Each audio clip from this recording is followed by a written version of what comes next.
భూపాలపల్లి జిల్లా కేంద్రంలో డాక్టర్ అంబేద్కర్ సెంటర్లో రాష్ట్ర ఐటీ పరిశ్రమల శాఖ మంత్రి దుద్దిల్ల శ్రీధర్ బాబు 56వ జన్మదినోత్సవ వేడుకలను జిల్లా యువజన కాంగ్రెస్ పార్టీ జిల్లా అధ్యక్షులు కర్ణాకర్ ఆధ్వర్యంలో కేక్ కట్ చేసి సంబరాలు జరుపుకున్నారు.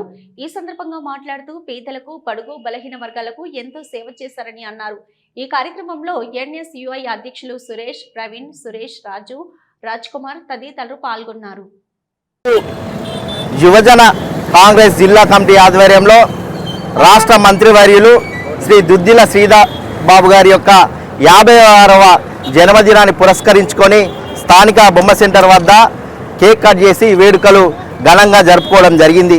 ఈరోజు దుద్దిల శ్రీధర్ బాబు గారి యొక్క గతంలో ఏదైతే ఉమ్మడి ఆంధ్రప్రదేశ్లో శ్రీధర్ బాబు గారు తెలంగాణ రాష్ట్ర ఆకాంక్ష కొరకు అసెంబ్లీలో బిల్లు ప్రవేశపెట్టి ఈ యొక్క తెలంగాణ రాష్ట్రం సిద్ధించాలనే కృతనిశ్చయంతో ఆయన పదవిని కూడా రాజీనామా చేసి 4 కోట్ల ప్రజల యొక్క ఆకాంక్ష నెరవేరడానికి ముందున్నటువంటి నాయకుడు ఎవరైనా ఉన్నారంటే శ్రీ దుద్దిల శ్రీధర్ బాబు గారు.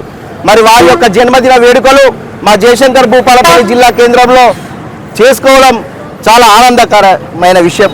అంతేకాకుండా దుద్దిల శ్రీధర్ బాబు గారు ఈ రాష్ట్రంలో యువకులు అన్ని రంగాల్లో ముందుండాలి, వారికి కూడా ఉద్యోగ అవకాశాలు రావాలనే ఉద్దేశంతో విదేశాల నుండి వేలాది కోట్ల రూపాయలను పెట్టుబడులను తీసుకువచ్చి ఈరోజు ఈ రాష్ట్రాన్ని దేశానికి రోల్ మోడల్గా తీర్చిదిద్దే విధంగా దుద్దిల శ్రీధర్ బాబు గారు ముందుకెళ్లడం జరుగుతూ ఉంది. వారు రాబోయే రోజులలో కూడా ఇటు రాష్ట్ర స్థాయిలో అటు దేశ స్థాయిలో అత్యున్నతమైనటువంటి పదవులు అధిరోహించాలని, అంతేకాకుండా జయశంకర్ భూపాలపల్లి జిల్లా కేంద్రంలో కూడా ఒక ఇండస్ట్రియల్ పార్కును ఏర్పాటు చేసి ఇక్కడ ఉన్నటువంటి నిరుద్యోగులకు ఉద్యోగ అవకాశాలు కల్పించే విధంగా మా యొక్క శ్రీధర్ బాబు గారు ముందుకు వెళ్ళాలని చెప్పేసి వారు ఎక్కడ ఉన్నా కూడా వారి యొక్క ఆయుర ఆరోగ్యాలు అష్టైశ్వర్యాలతో నుండు నీరేళ్లు కలకాలం జీవించాలని చెప్పేసి యువజన కాంగ్రెస్ పక్షాన దేవుని కోరడం జరుగుతూ ఉంది.